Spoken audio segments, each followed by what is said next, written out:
প্রতিবাদী ও সচেতনতামূলক গানের মাধ্যমে শ্রোতাদের কাছে পরিচিত ফারজানা ওয়াহিদ শায়ান। শুক্রবার সন্ধ্যায় রাজধানীর বিশ্ব সাহিত্য কেন্দ্র মিলনায়তনে অনুষ্ঠিত হল শায়ানের একক সঙ্গীতানুষ্ঠান।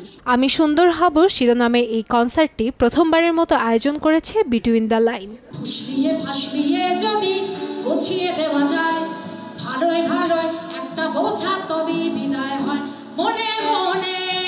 মগ্ন চৈতন্যে সরাসরি শিল্পীদের গান শোনার অভিজ্ঞতা আজ বিরল।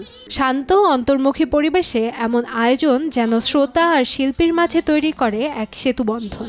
এই আয়োজনের প্রথম শিল্পী শায়ানকে পেয়ে উচ্ছ্বসিত আয়োজকরা। শায়ানের গান তো খুবই বিষয়ভিত্তিক গান, মানে খুব কথা প্রধান গান, যে গানের আসলে মানুষের গল্প থাকে, যে গানে আসলে আমাদের যন্ত্রণার গল্প থাকে, নিপীড়িত মানুষের কণ্ঠস্বরতা গানে খুঁজে পাওয়া যায়।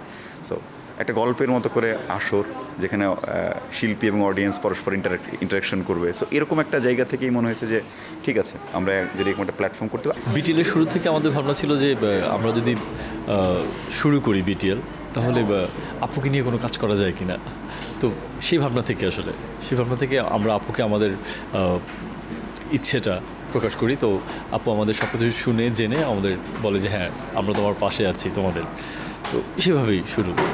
বর্তমান উত্তাল পৃথিবীতে মন ভালো রাখতে গানের বিকল্প নেই। মানুষের মনের ভেতরেও সৌন্দর্য তৈরি হয়। গান সেই সৌন্দর্যের ভাষা বলে ব্যক্ত করেন ফারজানা ওয়াহিদ শায়ান। বাণিজ্যিকভাবে সফল শিল্পী বলতে যা বোঝায়, আমি সেটা নই। কিন্তু আমার সমস্ত জীবনের ধ্যান জ্ঞান, জীবনকে নিয়ে এবং এই মানুষ জীবনকে যেভাবে দেখি সেটাকে প্রকাশের আমার ভাষাটা হলো শিল্প। তো আমার কাছে গান বাজারের চেয়ে অনেক বড়, এটা আমার জীবনের ভাষা দেয়। তো সেখানে বাজারের একটা যাত্রা আছে। আমি এতগুলো গানের মধ্যে 3-4টা গান হয়তো মানুষ চেনে, কিন্তু তার চেয়ে অনেক বেশি গান আমি করতে পারছি, করে আনন্দ করতে পারছি। আজকে যেটা দরকার হচ্ছে সেটা গাইতে পারছি। তো আমার যাত্রাটা আসলে আরও বড়, আরও অনেক ইন্টারেস্টিং এই জায়গাটাতে। কিন্তু শিল্পী হিসেবে বাজারে যদি আপনি আমাকে জিজ্ঞেস করেন আমার জায়গাটা কোথায়, অবশ্যই এটা বলবেন আমি খুবই অসফল।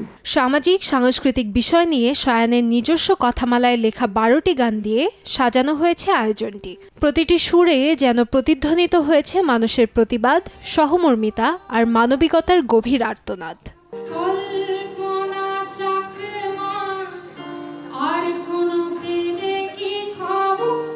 সঙ্গীত শুধু বিনোদন নয়, এক শক্তিশালী প্রতিবাদের ভাষাও। শায়ানের কণ্ঠে সেই সম অধিকার আদায়ের আহ্বান যেন নতুন প্রজন্মের কাছে এক নতুন প্রতিজ্ঞা। আমি সুন্দর হব, আমি মানুষ হব।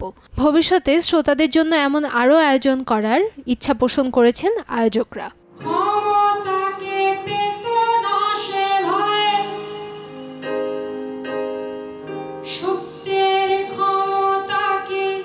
কান্তাময়ী স্নেহা, সময় সংবাদ, ঢাকা।